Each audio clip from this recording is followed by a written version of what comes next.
Hi there, it's your friend Patty here. So today I wanted to take a minute to talk about something that is very close to my heart, and that is raising strong women and daughters for the next generation. I have always taken this blessing very seriously and been really deliberate in the example that I try to be for my daughters and the lessons that I've tried to instill in them over the years. Today I want to share some of the most important lessons that I have learned from my daughters and the values that I feel were most important in creating the strong, beautiful young women that they are today. So first, what my daughters have taught me, and there are a lot of things. We can learn a lot from our children if we allow them to speak openly and honestly, and we give them respect that we want to receive from them. So the biggest lesson that I've learned from my daughters is patience. Being a parent is not always easy. Sometimes we have to be able to step back and let them grow at their own pace. But this lesson did not come from me having to be patient with them. In fact, it came from them having to be patient with me. One of the best examples of this was a reoccurring theme when they were younger. I had a bad habit of not eating enough all day long, and by the time I picked them up from school, I was hangry, really hangry. And one day from the back seat, this sweet little voice from one of my daughters asked why I always seemed angry when I picked them up. I was shocked at first, then embarrassed and ashamed. In that moment, I apologized, explaining why, promised to change that bad behavior, and then thanked them for being brave enough to make me aware of how my bad habit was impacting them. Now, next is unconditional love. My daughters have taught me the true meaning of unconditional love. Loving them through their mistakes, but more importantly, my mistakes. Watching them grow into the women that they've become and what they're meant to offer the world is one of my life's biggest blessings. As a parent, we make mistakes. It's a learning curve for all of us, all along the way. And yet, despite our mistakes, they love us. They even love us when we make the big mistakes. My biggest mistakes came when I was not being a very good example. It's easy to expect a do as I say, not as I do approach. And every time I did this, I felt regret deep in my core. It didn't take long before I started to recognize that this was my opportunity to teach them how to act, react, how to speak, learn, and generally move through life. Despite my many mistakes, their love for me remained strong, and it encouraged me to be the best version of myself and return that unconditional love. And it created a strong bond between the three of us. Transparency was another lesson that I learned from them. Being open and honest with my daughters has built a foundation of trust that I really cherish. When I made mistakes, I tried my best to communicate with them about it. And in turn, I gave them the opportunity and the platform to open communication back when they made mistakes without fear of my reaction or shame when they made their own. Having this transparency really helped me grow as a mother, a daughter, a coach, and a wife, and I'm so grateful for this lesson.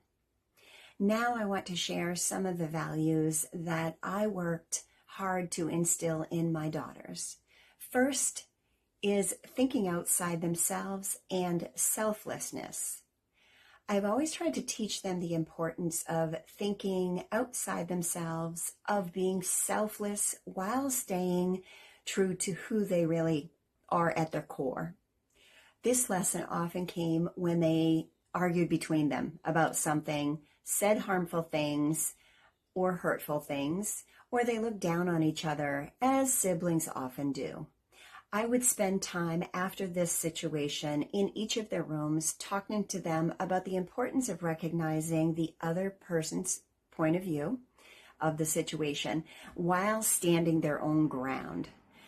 There doesn't always have to be a right or a wrong. It's more important that we teach how to find an understanding and be able to think outside themselves and their own beliefs. This is actually how we learn. There were many tears during these talks. It's how I knew that they were feeling what their actions or words had done to a sister that they loved and that they were loved by. Tears, in my mind, meant that they were learning by feeling, and I was proud of that. Learning empathy is so important. Now, strength and respect is up next. It was crucial that my daughters learn how to be strong, not just physically, but emotionally and mentally. I've tried to instill in them never to accept being disrespected, whether emotionally or mentally. Whether it was an adult who was talking down to them by expecting respect but not giving it back, or maybe a kid at school being hurtful with their words. This was my opportunity to teach them how to handle these type of situations. The fact is, there will always be people in our lives and our children's lives, and they want to challenge us, and that's okay. What's important is how we respond to these situations and how we stay strong in our convictions despite them. Understanding and appreciating money was also an important lesson that I wanted to teach my daughters. I worked really hard to instill in them a healthy understanding and appreciation of money, how to earn, save, and spend it wisely. I personally have always viewed money with a work smarter, not harder approach, and I wanted to instill that in them too. When they were young, they each got $5 a week. In the beginning, how, when, and where they spent it was completely up to them. Usually it was gone in the first 15 minutes at the grocery store buying yet another Beanie Baby, and that was okay. But after a short period, they started asking, Mom, how many times would I have to save my $5 to buy something bigger, something that they really wanted? And I would tell them, and they began to save. I remember the day that my older daughter bought her first camera with her money. Now, I would have bought her one, but she wanted to use her own money, and her mind was set. She proudly approached that cash register, told the woman that she was paying, and gave the teller the money from her pink little fuzzy pocketbook. The woman expressed how impressed she was that she saved for it all by herself. And that experience began a process of thoughtful spending and saving that they both have to today. As they got older and had a bigger allowance, I took the next step and taught them about saving a part of it for other things. They had 5 envelopes that they would split their money into: Mad Money, Big Dreams, Family Funds, Charity, and the Vault. I got this idea from a book that I had read about my own business and how I could teach the principle to my kids. Now, Mad Money was 50% of what they got, and they could spend it however they wanted.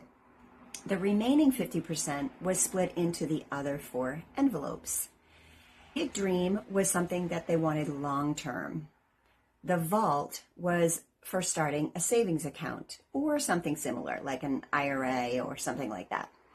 The Family Fund was at their discretion, used whenever they wanted to do something as a family, and they wanted to pay for it, which made them so proud to be able to tell me.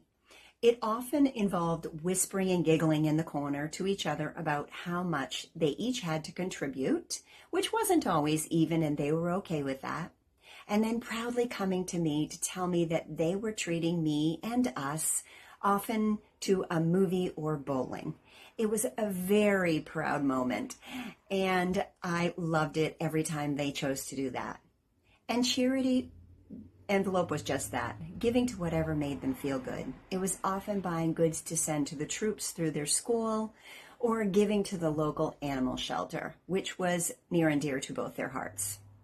These lessons, while they seemed really small at the time, have stayed with them, and they're both so conscientious of their money now.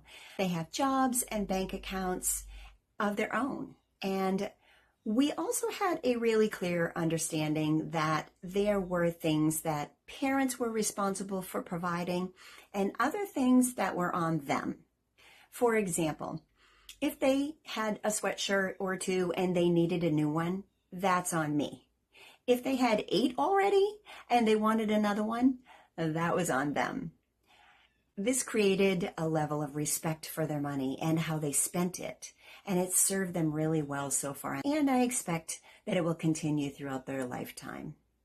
So just a little pause. Are you enjoying this video so far? If so, I would love to hear from you in a comment if there are things that you've worked hard to teach your children or things that they have taught you along the way. And if you can think of anyone who might enjoy or benefit from the video or this channel, please consider sharing it with them. Okay, next is honesty. And it has always been a cornerstone of what I've tried to teach my daughters. It's about being true to themselves and feeling comfortable to speak their truth to others. It was about helping them find their voice, use it to build their communication skills, and learn to share information with me or others, whether it was positive or controversial, because we all know that we have those conversations. I also wanted them to have a skill set of how to talk to adults. I focused teaching my daughters how to communicate with adults and the importance of giving and expecting respect in both directions. The fact is, kids kind of have a disadvantage. They're often looked down on and talked at instead of talking to, and not allowing them to be part of the conversation. And I vehemently disagree with that approach. Many adults expect respect from kids, but aren't willing to give back to them. And I wanted them to know how to respond to that situation. Understanding the value of charity and giving back to the community was also something that I've always emphasized and encouraged for my girls. I touched on it a little bit when I was talking about the allowance that I gave them, but it's really more than that. I think it's important to ask our children what they feel drawn to, what they want to give towards, what makes them light up to be involved in, and allow them to explore all of the possibilities, and not just the ones that I felt drawn to support, although that's good for them to see as well. Now, additional areas that I worked really hard to strengthen within them were things like resilience and perseverance, emotional intelligence, and healthy boundaries. There are so many more things that I feel were woven into the fabric that I could spend hours discussing this subject, but these are the ones that really stood out to me the most and I feel have made the biggest impact. Raising strong daughters is a journey that takes patience, love, and a lot of learning along the way. As I record today's video, my daughters are 17 and 20, and I could not be more proud of the amazing, beautiful, strong young ladies that they've become. They are amazing additions to society, and I know that they have a gift to share with the world, and it's my greatest honor to watch them on their own personal journeys. I hope these insights and experiences inspire you in your own journey of raising the next generation of strong, empowered women. Whether it's raising your own children, being an example to your grown children that are raising their children, or being an example to grandchildren or other young adults that are around us, we are who they will learn from. And I hope that we can all do our part to instill wisdom to them while being the best versions of ourselves as a great role model. We are stronger together, each generation to the next. If you've enjoyed today's topic, please give me a thumbs up so that I know that. And don't forget to subscribe and click that little bell so that you get a notification each week when I share the next video. And if you want to hear about a different topic, let me know about that too. I'd be thrilled to do one for you.